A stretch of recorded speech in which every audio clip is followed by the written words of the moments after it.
Does anyone doubt that the U.S. government assassinated a sitting U.S. president? It's odd to be criticized for not trusting your government. It should be a really natural thing. Unelected people making up laws, and Americans should be really bothered by that, whether or not their team won. Do you think what is being done in Texas is like, if they're going to play this way, we're going to play this way? Or is there an element of fairness when you look at a map that that's what you're trying to do? It's an element of the entire world is watching. Texas, as we like to brag, if we were our own economy, it would be the 8th largest economy in the world. What do you think are going to be the biggest issues that are talked about? You nailed it on the head, man. It's always going to be the border and the economy. That's the risk, at least for Republicans. But the bottom line is Republicans care about money and business, and Democrats care about people. I was about to blurt out all the examples of how Democrats, maybe they did once, care about people. They don't anymore.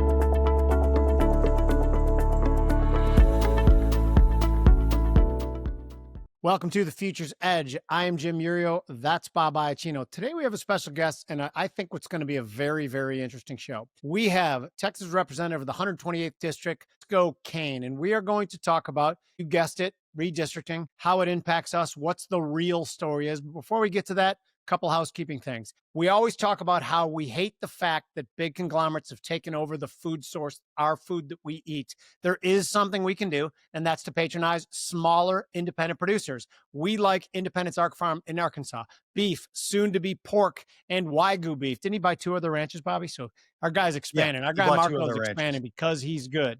So we have Briscoe Cain. And the thing that I think one of the things our viewers want to talk about more is name equity. Okay, I'm Jim. That's Bob. Why do you get to be Briscoe Cain, who sounds like a gunfighter in an old Western movie? Is that something you feel guilty about or no? I don't feel too guilty about it. My only hope is that you just spell it correctly. I don't really care what people say. But it's a family name. I've got actually up here with me in Austin today, we have 5 sons. We're a homeschool family, and I've got Briscoe the 4th with me. We call him Quattro. And just down here, it's kind of always, it's been my name. I never got a nickname because I always kind of, I guess, had that. Okay, and by the way, I'm going to go a little deeper than that because I was looking at your bio, and I believe your wife is named Burgundy Cain, correct? Yes. She has a cool name too. So now that's like a equity infraction on 2 different levels. My wife's just named Margaret. Anyhow. Yeah, they had to be cool, man. So we have 5 sons that are all named after Texas counties and by and part thus Texas heroes. So it's Briscoe. Walker would be Samuel Walker, the famous Walker Colt, the gun that saved the West. You're going to tell us who Walker is? Come on. We're not dummies. Go on.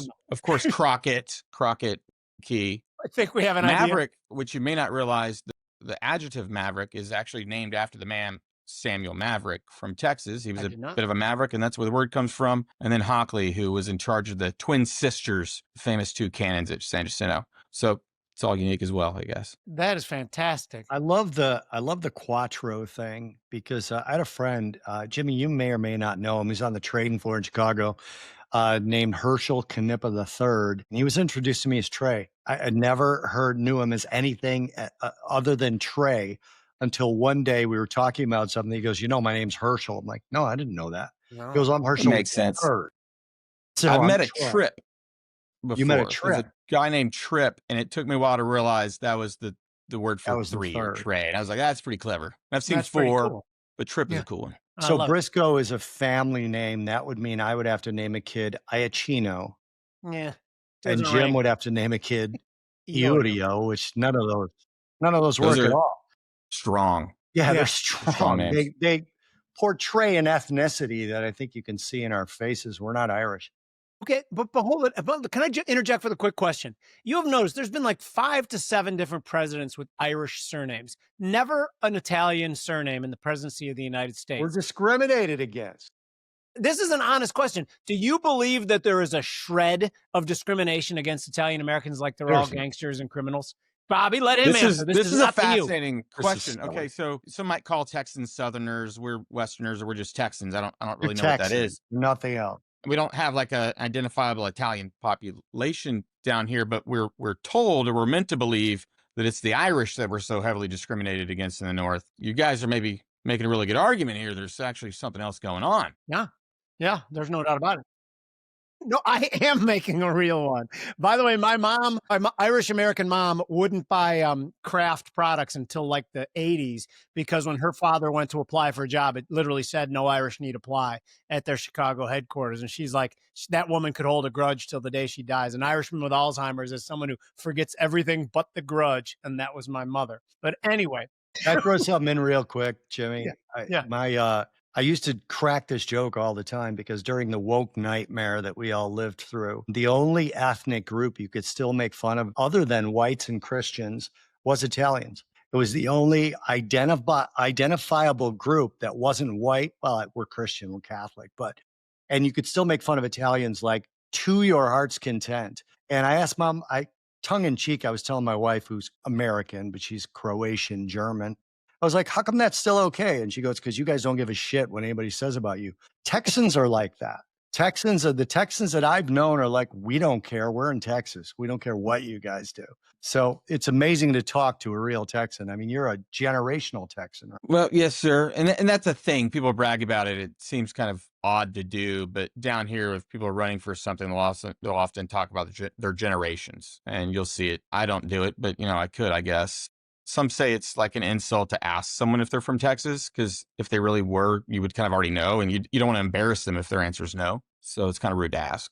That and people who went to Notre Dame have that same quality. Yeah. But the idea of that independence and not caring is kind of where we are right now. You may realize there's states like California and others that are threatening to redistrict their states if we redistrict ours. And kind of that we're going, well, then do it, because you should have already done it by now. Yeah, if you were already going to do it, then you would do it. I don't think their threat's real. They've already done it. Yeah. Yeah. Well, okay. So that's interesting. Because I don't know if you've watched our show before. Of course you've watched our show. Everyone watches our show. We claim that we are not political by any stretch, but we are very, very in tune to policy. Policy is very important to us. So oftentimes we look like we're political because our libertarian views lead us to side with people like you more than the people who oppose you.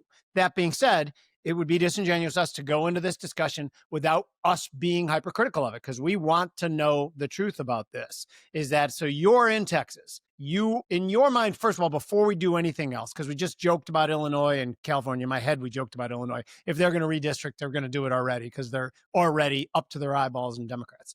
Do you think what is being done in Texas is like, if they're going to play this way, we're going to play this way? Or is there an element of fairness when you look at a map that's what you're trying to do? Yeah, well, it's an element of the entire world is watching. Texas, as we like to brag, if we were our own economy, it would be the 8th largest economy in the world.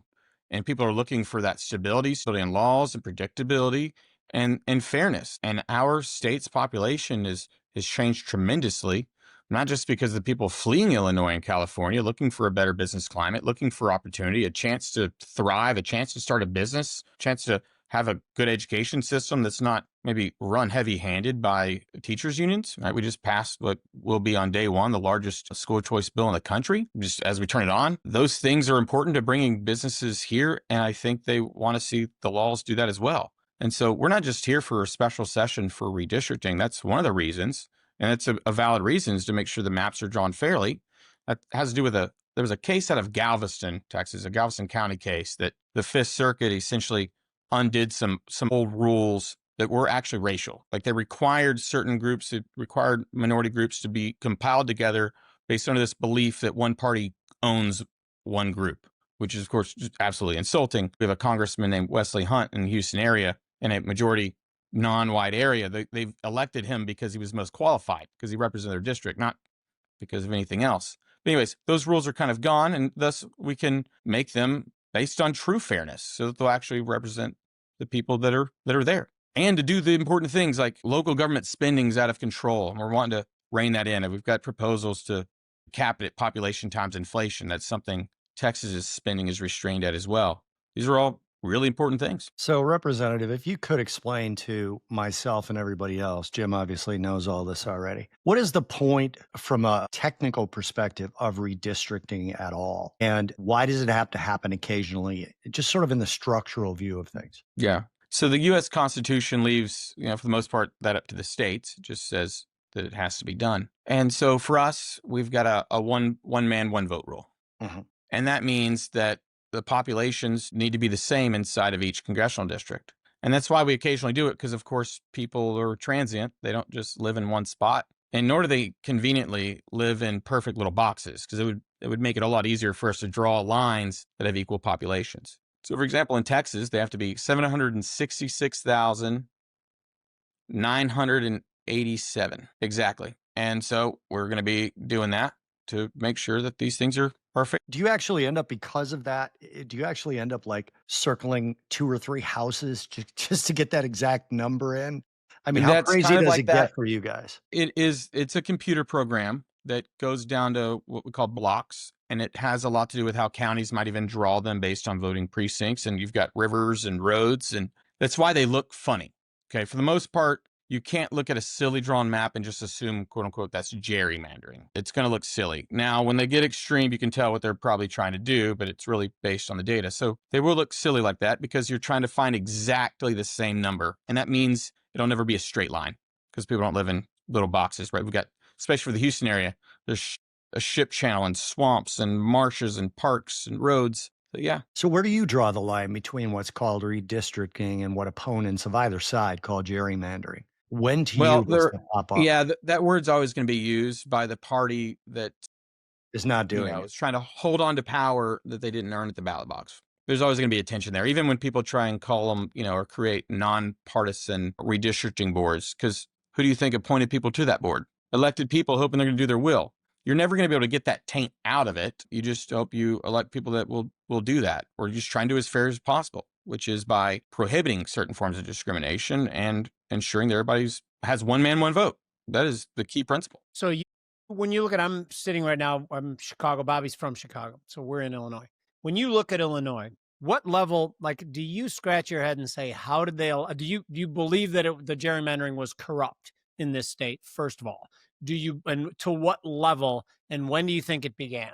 Well, the numbers just don't lie. When you look at historical election results and see that Republicans or any party was getting a certain number, whether that was something 40%, and then you look at the congressional districts and see that that party is only represented by 13, it kind of is a hint that there's a problem. Good. That's what I was hoping you'd get to that exactly. And I want people to understand that as well, because the math on this is pretty significant and it's pretty alarming. States like Illinois, in general elections, the Republican candidates often gets, 40% to 60% of the Democrats. And then when you look at the way it's redistricted, we never have any Republican representation in the House. And I've said a million times before, I don't identify as a strict Republican. I'm a libertarian who happens to caucus with the Republicans, if that's the term that you guys use. I vote with the Republicans.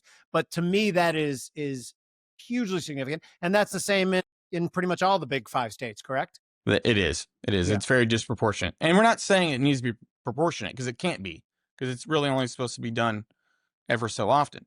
But doing it mid-decade, they act like that's never happened. The last time the Democrats broke quorum for redistricting in Texas was in 2004, when we were redistricting then. Note that it wasn't in 2001 or something exactly after a census. Right. That's interesting. So tell me this. So many of your Democratic colleagues, they took off, right?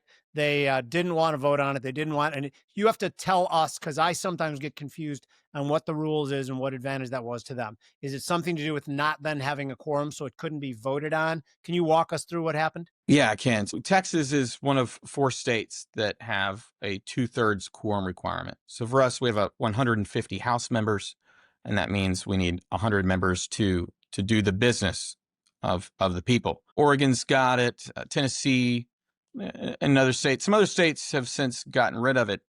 And that's because it's open to abuse for quorum breaking. In Federalist 58, James Madison cautioned against it, recognizing that anything more than majority could essentially lead to folly by the minority. That being so, doesn't mean it's a legitimate parliamentary maneuver. It's dilatory by its nature. In fact, to say that it's legitimate wouldn't make sense in light of the Constitution provision, even in the federal, that allows less than a majority, or less than a quorum rather, to compel the attendance and punish absent members, right? So if it was legitimate, it would run against the idea of something that's requiring transparency. It's requiring people to be there. And so our argument's that it's not a legitimate maneuver. And that's why you're seeing some lawsuits in Texas by the Attorney General, and myself and some others have written amicus briefing that says some of these people have vacated their seats. They've essentially abandoned their district by kind of saying they're not going to return, meaning they have no present intent to return. They'll return if something happens. And they've left the state. So what do you think the resolve is here? Is this just theatrical posturing, which I know, that's to suggest that any of you politicians would do theatrical posturing is, how dare I? Let's just say, is it, however, is that what you think it is? And eventually they have to come home and eventually they have to be present and vote on this? Yeah. I can tell you from just talking to some of my colleagues on the other side that are off in some of these far off places that aren't in Texas, it's not their will. Many of them are doing it out of fear. Now, some of them are true progressives and they're, part of the socialist left. Some of them are afraid of the socialist left and getting primaried from the left, meaning they're not purist enough. That happened actually last cycle. A member of the Democrat caucus, she's now a Republican. She was the only one that voted in favor of a bill that would stop chemical transitioning of minors, right? We're just saying, hey, you got to be over 18 before you make a decision like that. No, your parent can't consent for you. Simple things. Well, she went along with the Republicans on that. They got rid of her. She was a dino, I guess, in their words. These people are afraid of a similar thing. They realize it's not healthy for them. It's futile. Every time, at least in recent years when they've done it, we've not only grown our Republican majority in the House, meaning they were punished at the ballot box, but we still got those things done anyways. It's an expensive exercise in futility. You just hit on something that I wanted to dig into a little deeper. You talked about the chemical castration, the whatever, what do they call it when they pretend it's something that's healthy, like medical intervention? Gender affirming care. Gender affirming care. That's the word. My skin kind of crawls and I get the hair stands up to the back. It ruins a child. It steals a child's innocence, and there's nothing we can do to give that back. And you've seen the numbers that they all regret it.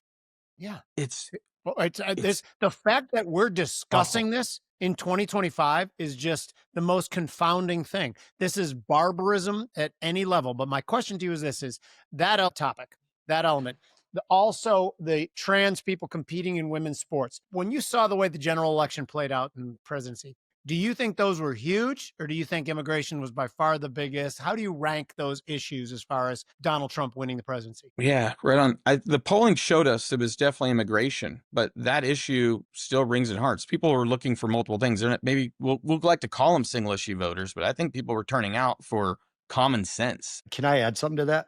Yeah. The immigration was the biggest issue, but you don't F with parents, period. Virginia. You just see that. I mean, Yeah. you just I would mess with Jim, but not over one of his kids. That's something you do, right? Yeah. That's where we'll fight. You just don't mess with parents. You just don't. Right on. Yeah. And that's part of the special session call. We've passed legislation to stop that in grade school, public school. We passed legislation to stop that at the university level in those sports. And now we've got one that would finally stop it in kind of women's privacy spaces, like gym locker rooms and stuff. Because it's gotten to that point where I guess we have to step into the private world. They're not willing to do anything about it themselves. And that's one of the bills the Democrats are killing by leaving. The point is, though, when they come back, we're going to do it. They're just delaying the inevitable. And sadly, that means they're allowing people to be victims until they, I guess, get the guts to come back. Somehow they're trying to say they're courageous for running, which...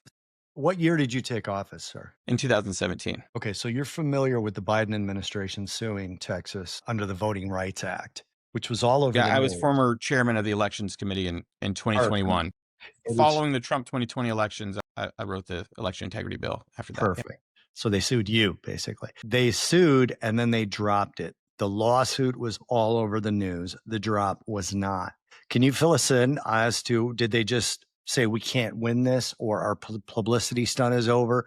What happened with that? Because it's actually very hard to even find any opinions on it, anything that was written, anything that was said. It just got dropped, and the news was all over how they were suing you guys, but nowhere. That's fascinating you bring that up. It reminds me that the Texas redistricting was allowed by that lawsuit I described earlier involving Galveston County. That's Galveston Island is a large island here down in Texas, big vacation spot. That case, they went to the Fifth Circuit, is what essentially is allowing us to do what we're doing now, but the media is not talking about it. No one's discussing it, and they're acting like this is out of nowhere, when actually it was legitimized by a court case. And similarly, they conveniently did not want to reveal all the truth or the whole story, right? It's not lying, it's kind of by omission. The media just often doesn't finish the story. And so, yeah, they'll always show that you were attacked, but not that you prevailed. not that someone was innocent. They talk about, right, they go after Trump for these lawsuits, but don't then define what the cases were really about or what really happened.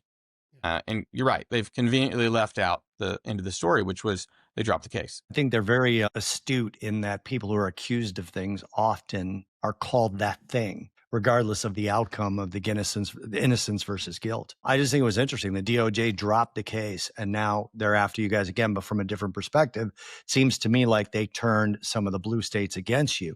To your point, I looked this up the other day. California, in terms of registered party affiliation, 25%. No, it's more than that. It's like 35% Democrat, 22% Republican, 22% independent. And then you look at their legislature, it's 75% Democrat.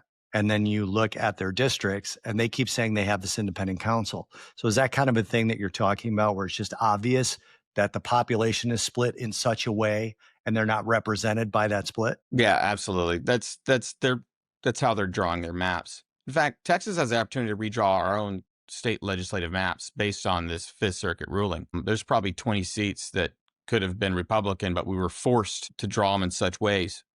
And instead, they could be drawn fair by putting communities together.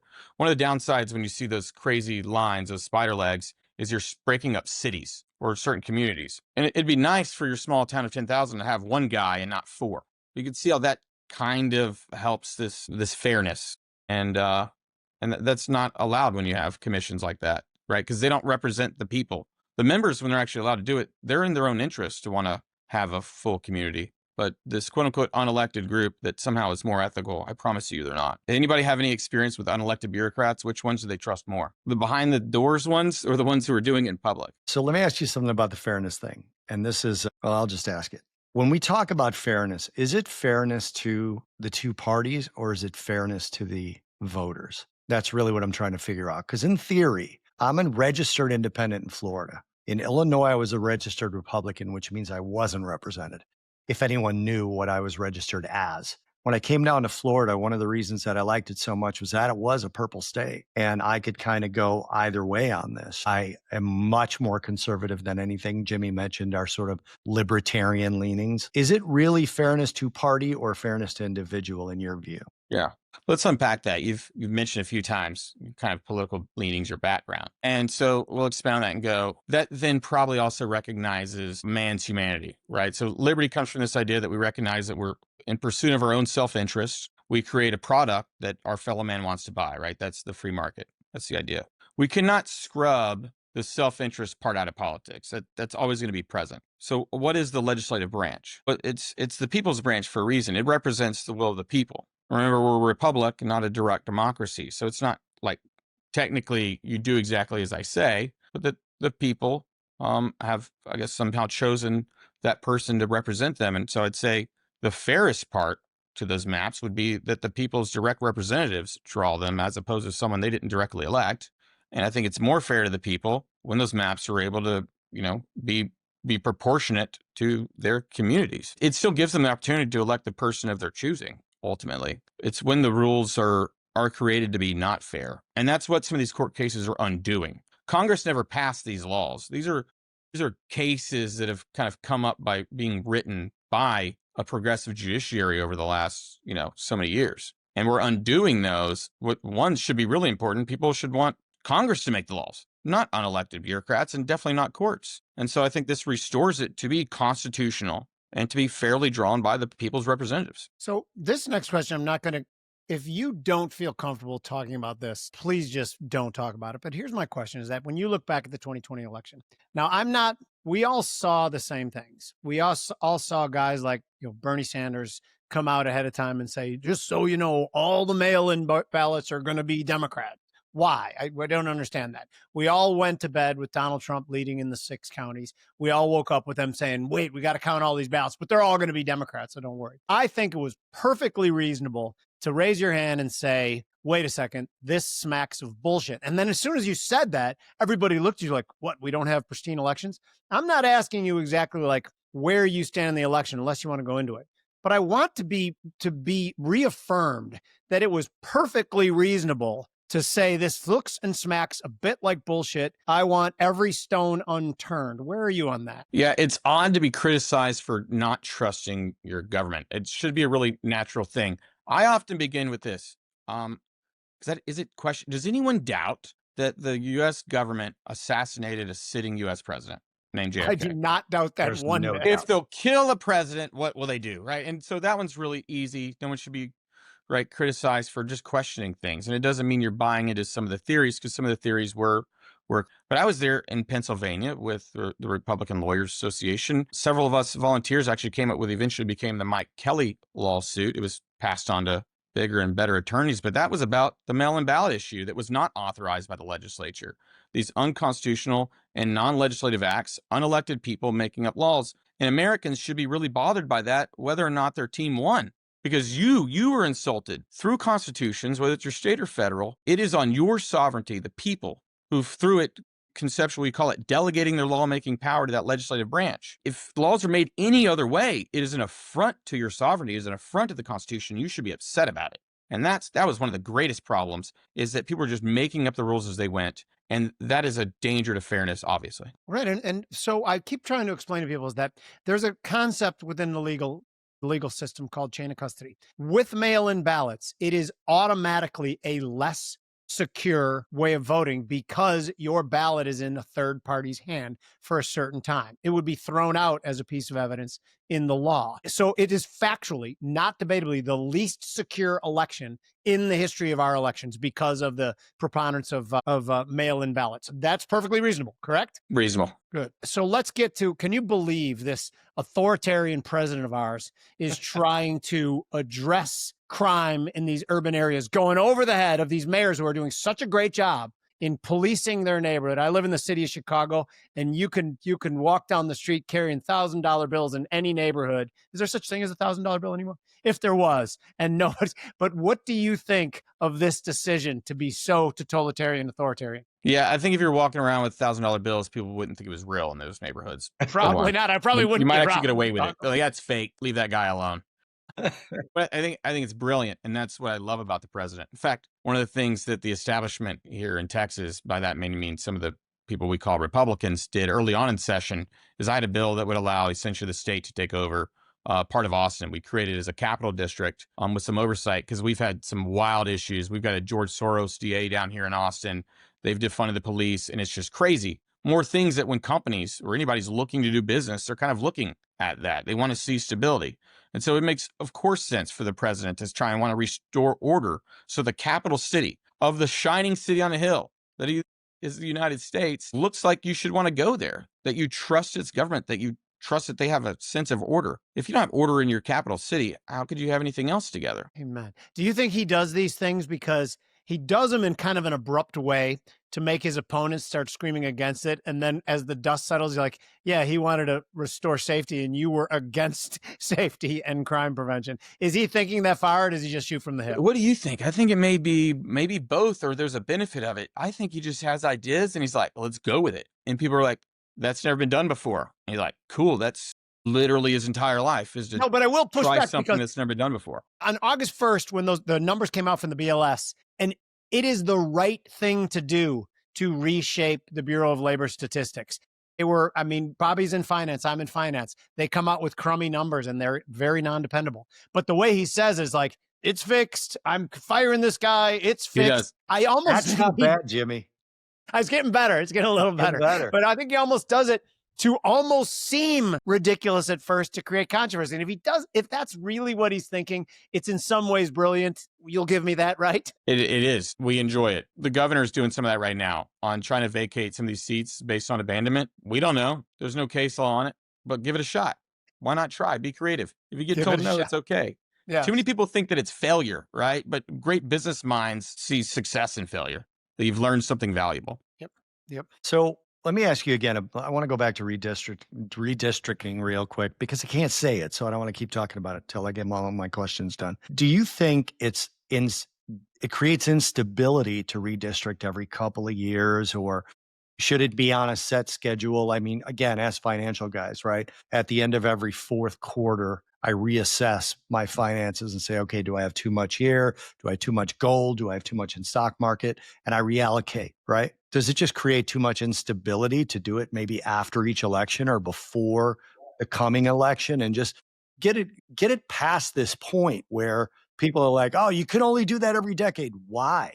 I've moved like 3 times in the last 6 years. Why would we only do that every decade if it is about fairness? Right on. That's a good question. And I think that's kind of the idea. You maybe have a general rule to go by, Mm-hmm. but to say that there's never an exception, like a valid time, like things have really changed. Yeah, especially with the Your pandemic. business model really changed. Your inputs are vastly different. We need to reanalyze things. Our inputs have changed. Texas population has changed dramatically in the last 5 years, and the maps should reflect that. People forget we had a 2020 census, and I guarantee you, I don't know this for a fact, but a lot of what would have been done based on that census at least got delayed because of the pandemic and those stupid lockdowns and all the other things that states like my old home in Illinois did. So it would seem to me like there always might be times where you should say, hey, I think we need to do this. You guys good next week? You guys all free? Let's do it. Let's redistrict. Like, why should it matter as to when you guys are doing it? Which brings me to a second question. Do you think laws were broken by the Democrats that fled to my old shithole home of Illinois? Or That's no a offense, song, right? My old no, shithole yeah, home. But no anyway, go offense, on. Jimmy. Yeah. Do you A think they grand broke jury any should laws, certainly, or do you think laws should be passed that say, hey, if you leave, you've broken them? yeah, well, both. We Good. should pass more laws about that, but a grand jury should be convened. Okay. If you read 36.02, section 36.02 of the Texas Penal Code, it certainly looks like some bribery may have occurred. I mean, it prohibits a person from Explain that. I don't soliciting, know or what you mean by that. Can you explain that? a person may not solicit, offer, accept, a broad range of things knowingly or kind of willingly to give something a benefit as consideration for a state official's vote or discretionary action or non-discretionary action. So it's discretionary whether they show up or vote. And some people have told them, hey, we'll pay for a plane for you to not be there, or we'll give you these other things for you not to be there, or we'll support you in your election for, it sounds like someone's been offered something of consideration, some benefit in exchange for some official decision. And so that could have happened. That's why the Attorney General is looking into better works operations. So here, I have a question about the city of Austin and about the outflow of people from California into Texas, because I have to assume that I know several absolute hypocrites who have left Illinois for Florida and bring their politics with them. They were Democrats here and they leave here,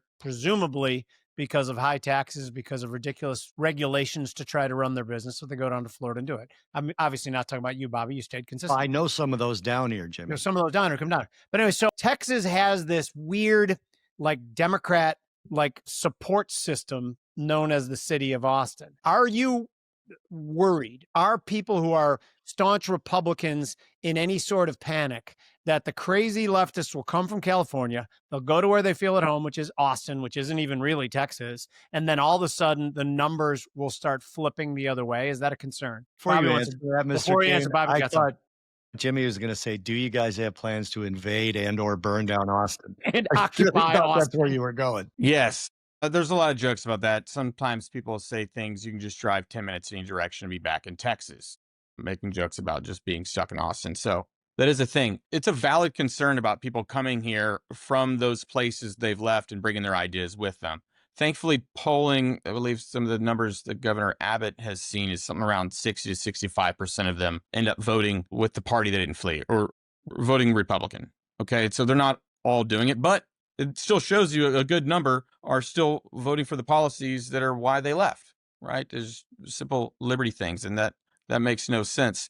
But we are, very concerned with it. I would say a lot of the big tech guys, right? Elon and Joe Rogan's here in Austin, they're a different kind of breed of conservative, a lot more kind of focused on maybe liberty, and you might consider them social moderates or social liberals, but they're very conservative. A large group of those guys are also kind of watching it, and you're seeing them want to kind of change Austin politics. So I wouldn't be surprised if you don't see some changes down here just from the tech gurus who don't want Austin to turn into the sewers of the places they left. Right. That actually makes a lot of sense to me. So we are coming up to midterm elections, which are going to be obviously critical. Bobby and I on the Unfiltered Investor, which, by the way, I forgot to plug the Unfiltered Investor. Please join us for more economic trading, portfolio construction topics on the Unfiltered Investor with me, Bobby, and Mike Arnold. They have been crushing it. But anyway, where was I in this? Oh, so we believed that 2025 was going to be economically tumultuous because anytime you go from one system to another, it can be clumsy and inelegant. That's what happens. And 2026 was going to be the beneficiary. We realized that Donald Trump had to do things quickly because what probably should take 5, 6, 7 years needed to take a year and be done before these midterms because you don't want to assume that you're in some sort of quagmire. Yeah. What do you hence think? the rush. Exactly. Hence the rush. And it's obvious why it is to us, but it might not be obvious to some other people. What do you think are going to be the biggest issues that are talked about for the midterm election? Obviously, immigration has been solved, presumably, but what else? I think you nailed it on the head, man. It's always going to be the border and the economy. And that's going to be based on how we poll and how we talk to people. Again, it's going to be politics and getting it to people's kind of kitchen tables. And I think that's the risk, at least for Republicans, is that the attempt to fix something won't be seen. The fruit won't be seen yet, and that people may misunderstand it and somehow put back the party that was the problem to begin with. Right. Do you I'm think, here to listen to you guys. Y'all are talking to folks all the time. You may have a better ear to the ground. What do you think it needs to be? No, I think that and I'm putting us all together, and those are, classical liberals, libertarians.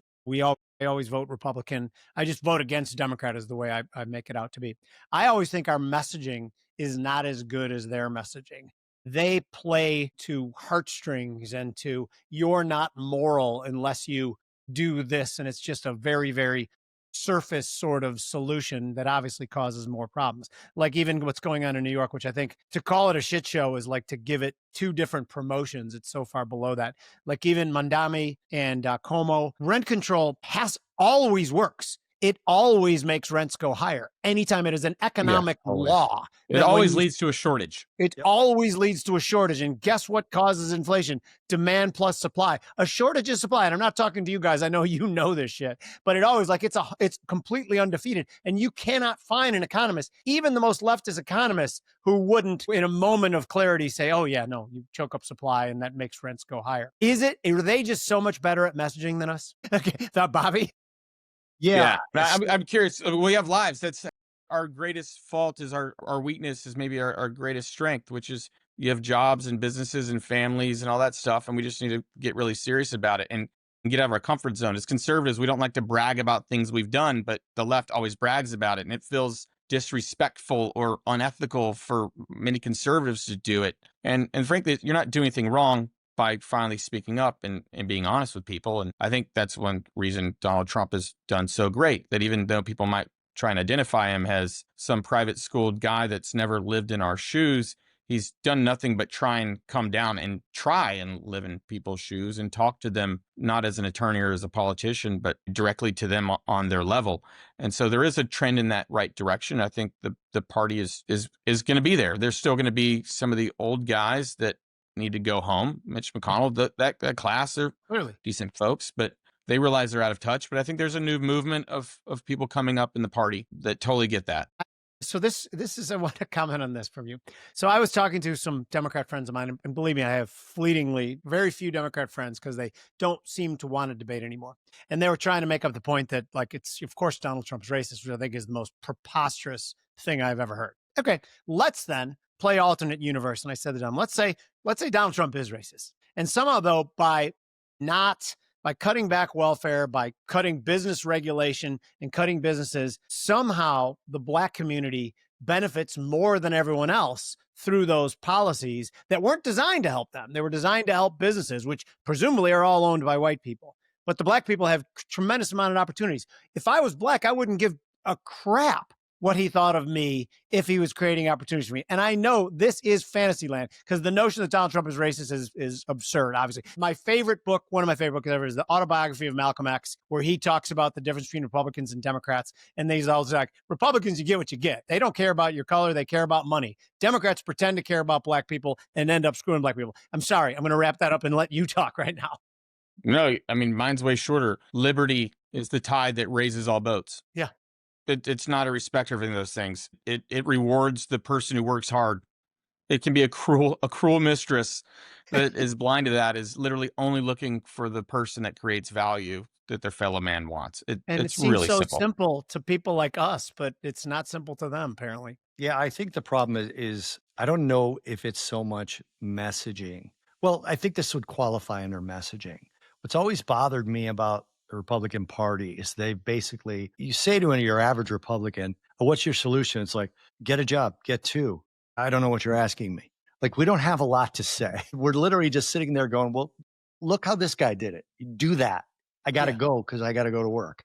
Like, that's kind of the attitude. And where I had one of my friends, Jimmy, you just talked about people who moved down as Democrats. I have a friend that moved down here before I did to Florida. And we were sitting down the other day and we're trying to stay friends. I mean, I love the guy. I've known him 30 years, but he despises Donald Trump. And I've said to him, look, no one's telling you to sit down and have a beer with the guy. Okay. He's a New Yorker. He's from Queens. In the finance world, I've dealt with a ton of them. He sounds like every single one I've ever known.